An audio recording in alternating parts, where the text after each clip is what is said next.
মেনুরে উঠি না, আমাদের রিক্সা কেন বন্ধ করে দিব? আমি আজকে বয়স্ক লোক, আমি কি করে খাবো? প্রতিবন্ধী আছে, হ্যাঁ মার দেওয়া হইতেছে, এই কি করে খাবো? আমার ফ্যামিলি কি দিয়ে পালবো? আমি নিজে কি দিয়ে চলবো? আমি রাস্তা ভিক্ষা করবো? আমি ডাকাতি করতে পারবো? আমাদের কথা হলো অটো রিক্সা চলতে হবে, আমাদের কর্ম দিক, তাহলে হলে কি আপনার বন্ধ করছে? আমরা এতগুলো লোক আমরা কি করে খাবো? দেশের ভিতরে বড় ধরনের অভাব চলতেছে, দেশের ভিতরে সরকার নাই, তাই বলে কি এই অভাবের ভিতরে কর্ম করে খেতে পারি না? আমাদেরকে কি খাওয়ার জন্য কেউ দেওয়ার মতো কেউ নাই? আমাদের অটো রিক্সা চলতে হবে, আমাদের অটো রিক্সা বন্ধ করলে আমাদের কর্ম দিতে হবে। আমরা এত লোক আমি কি করে খাবো? আমার বিবি বাল বাচ্চা আছে, কিস্তি আছে, এক 7-8 চকের পানির মূল্য দিতে হবে, অবশ্যই দিতে হবে। আমাদের কিস্তি আছে, আমার নাম মানা পর্যন্ত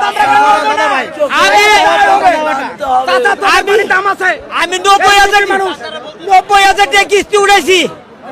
আমার এই কিস্তি বুঝতে হবো, প্রতি মাসে 9,000 টাকা হইলো, 9,000 টাকা কিস্তি, আমার মাসে 6,000, 1,000 টাকা সঞ্চয়, 10,000 টাকা মাসে গুনতে হয়। আমার সংসারে 5টা মেয়ে, একটা ছেলে, হ্যাঁ ছেলেরা লেখাপড়া করে, আর একটা মেয়ে লেখাপড়া করে, 4টা মেয়ে আমি বিয়ে দিছি। আমার এদিকে খাই বিয়া দিলে কোনো সময় আমাদের আত্মীয় কমে না, আত্মীয় বাড়ে। হ্যাঁ আমি অনেক একটা জাল বিন্দা দিয়া, আমার এই বিন্দা দিয়ে আমি সবাইকে আমি কামাই করে খাওয়াই, এই অটো রিক্সা চালাইয়া। আমাদের অটো রিক্সা বন্ধ করলে আমি কিস্তি কই থেকে দিব?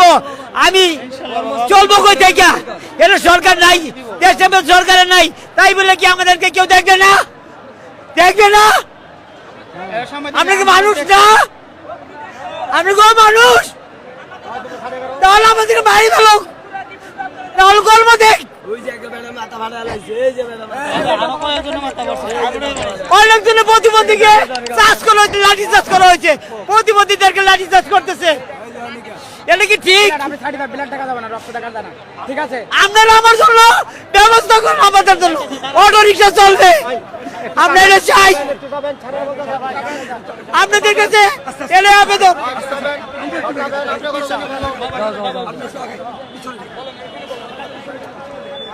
আমি আপনাদের জন্য আমি কিছু করতে পারি না, আপনারা আমাদের জন্য ব্যবস্থা করেন।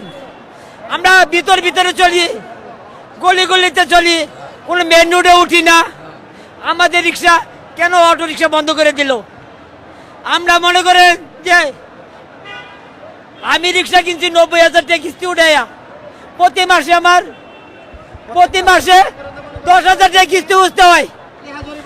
এই 10,000 টাকা কিস্তি উঠতে হয় আমার প্রতি মাসে রিক্সা চালাইয়া। আমার 5টা মেয়ে, একটা ছেলে লেখাপড়া করে, একটা মেয়ে লেখাপড়া করে, 4টা মেয়ে বিয়া দিছি। একটা মেয়ে প্রতিবন্ধী, হেও আমার ভালো লাগে। আমার 8-10 জন মানুষ খাওয়াইয়া এই রিক্সা চালাই আমি চলি, এই অটো রিক্সা চালাই চলি, ভিতরে চলি। এই অটো রিক্সা বন্ধ করে দিলে আমি কি করে চলবো? আমি কি করে কিস্তি দিব? সবারটা বন্ধ, আমারটা বন্ধ। আজকে বাংলাদেশ সরকার নাই, তাই বলে কি আমাদের দেখার জন্য কেউ নাই? আমাদেরকে দেখবে না। আর তাই যদি হয় তাহলে ট্রান্সপোর্ট বন্ধ করে দেখ, অটো রিক্সা এমনি বন্ধ হয়ে যাবে, মাল পাবে না, কোনো অটো রিক্সা চলবে না। আমাদের এটাই, যারা আছেন আপনারা তাদের কাছে আমার এটাই আবেদন, আমাদের অটো রিক্সা চলতে দেখ। ধন্যবাদ। আমাদের যে নিয়মে চলবে সেই নিয়মে আমরা মানতে চাই, কিন্তু আমরা চাই না এইভাবে অবৈধভাবে এই যে সেনাবাহিনী আইসা এখন আমাদের উপর হামলা করলো। আমাদের অনেক ভাই আহত হয়েছে, অনেক ভাই মাথা ফুটে গেছে, অনেক ভাই ব্যথা পাইছে, এখন হাসপাতালে আছে। কিন্তু প্রথম থেকে যে তেজগাঁও থানার ওসি এবং গুলশান থানার ওসি তারা সবাই আসছিল, নিয়ন্ত্রণে ছিল, কোনো হাইহুল্লা কোনো গ্যাঞ্জাম ছিল না। এখন এই গ্যাঞ্জামের জন্য একমাত্র দায়ী এই সেনাবাহিনীর লোক। তারা আইসা প্রথমে আক্রমণ করছে, কিন্তু তারা আক্রমণ করার সাথে সাথে তারা পাল্টা আক্রমণ করছে। আজকের হামলার এটাই। কারণে একমাত্র সেনাবাহিনী দায়। আয়ে শান্তি ফুদাও দিয়ে বাড়াবাড়ি শুরু করছে। আমরা শান্তিপূর্ণ বয়ে আসছিলাম, কিন্তু কিচ্ছু করার নাই, কিন্তু ভাঙচুর হয় নাই। সেনাবাহিনী এই বাড়াবাড়ি শুরু করছে, এই জন্য সেনাবাহিনী দায় আজকের হামলার জন্য। দেশের সম্পদ নষ্ট হইলে আমাদের সমস্যা, ঠিক আছে? ভাই বোন আছে ওরার আজকে যে আমরা জায়গা ওরা হয়তো কি করলো না, ওরা পেটে দিয়ে আমরা আন্দোলন করতো, আন্দোলন না করলে হইলো না নে। আমরা পেটে দিয়ে বাড়িছি, ওরা আরো সহযোগিতা করতো। তোমরা কি চাও? আমরা কারো আমরা মাধ্যমে তোমরা সহযোগিতা পাইবা, আমরা মাধ্যমে তোমরা চেষ্টা করে উপরে বলে পৌঁছাইতে পারিনি না কইরা উল্টা না ডিসচার্জ কইরা আমরা বাধ্য করতে ডিল মারতে। ওরা ওরা দোষ, আমরা দোষী না, ওরা আরো সুন্দর হতো। এই জবটা বলেন, আপনারা বলেন, আপনারা দেশটারে আমরা যখন 5 তারিখে এই ঘটনা ঘটলো, অটো শ্রমিকরা নিজের জান দিয়ে পরোয়া না করে ছাত্রদের গুলি খাওয়া ছাত্র, অনেক পুলিশ কর্মকর্তা নিয়ে গেলাম হাসপাতালে, সবকিছু করলাম। বর্তমান দেশের সরকার তো তারাই তো বৈধ না, তারা অস্থায়ী একটা সরকার কিভাবে 12.5 লাখ লোকের রিজিক ছিনায়। আপনারা নির্দিষ্ট একটা সরকারের হাতে ক্ষমতাটা দিয়ে দেন, তারা ব্যবস্থাটা করুক। ব্যবস্থা নেওয়ারও আশ্বাস দিচ্ছেন সেনাবাহিনীর ঊর্ধ্বতন কর্মকর্তারা। আমরা এখানে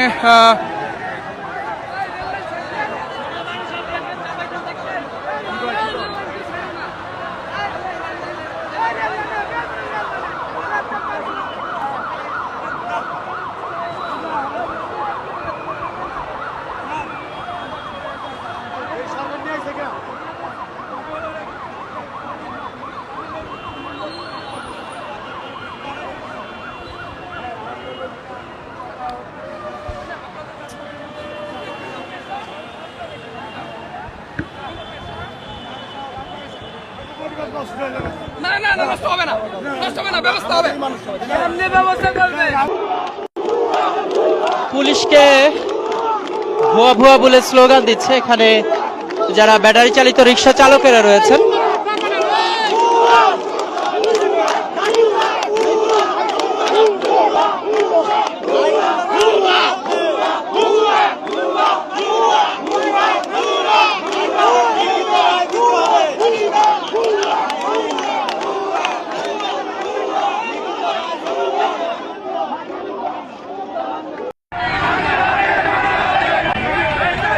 এই মুহূর্তে আমি আছি রামপুরা ব্রিজের উপরে, রামপুরা বাজার ব্রিজের উপরে। এখানে অটোরিক্সা চালিত শ্রমিকরা তারা এখানে আন্দোলনের কর্মসূচি পালন করছে।